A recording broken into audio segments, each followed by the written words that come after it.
The role of a teacher is to really challenge a student appropriately. You get to know the students. You get to see them in the classroom. You also get to see them doing outside activities. You learn their interests, you learn their strengths, and students are really willing to embrace the challenge in the learning process.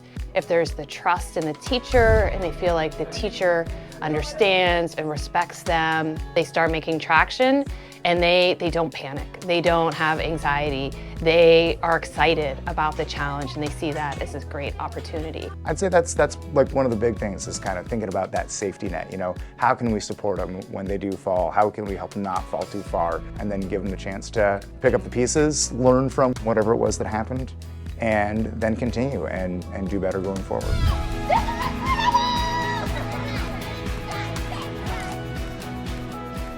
One thing that I love about the middle school in particular, and as a sixth grade teacher, I know the first and last names of every single student in this building. Even if they weren't in my class in sixth grade, having been on those trips together, having, maybe been a study hall proctor or have done an activity, I have some kind of shared experience with every single kid, even if it's small. That's one of the great things that we're able to do, right, is take that time to get to know individual kids.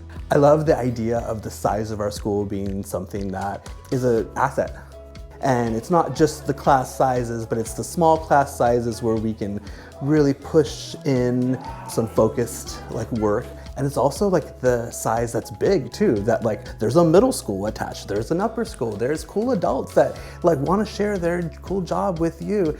Having these exposures to students that are older than them, and those middle school and upper school connections are a really important part, I think, of how kids build their identity as a learner here. When your model is right there, it's livable and it's something that they have multiple experiences with. So that size element can work both big and small. So it's just right. I guess it is perfect.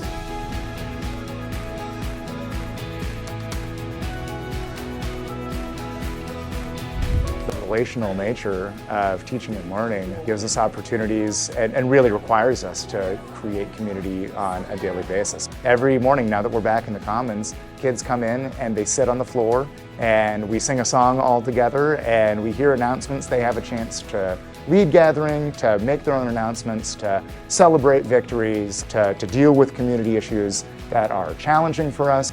You can go to a basketball game, a soccer game, or theater, and there you get to see many students from your classes, and you get to see them and cheer them on in that sphere, and then you get to know the parents and you connect with those parents. I think what every student needs, what every human needs, is to feel that they have value and they belong. If they feel that there's a purpose and a reason and they bring something of value into the space, I love the OES mission, Power for Good. What a great purpose that is, and that we don't have to be in competition with one another. We can raise up the level of everyone in the room, and we have this great collective purpose that we all believe in. One of the things that I'm trying to do as a teacher is making sure that children understand that while they're with me, yes, I will take great care of them and I will keep them safe and help them learn, but also that doesn't go away when they leave me, at least not in my heart. And so making a connection with kids, even after they've been in my classroom, talking to them, stopping and saying hi. Not only am I trying to do that more, but I'm seeing my colleagues talk to kids who are now in middle school or in high school, and sometimes beyond. It all contributes to this idea that we're raising children to become adults, and we're doing that in collaboration with families.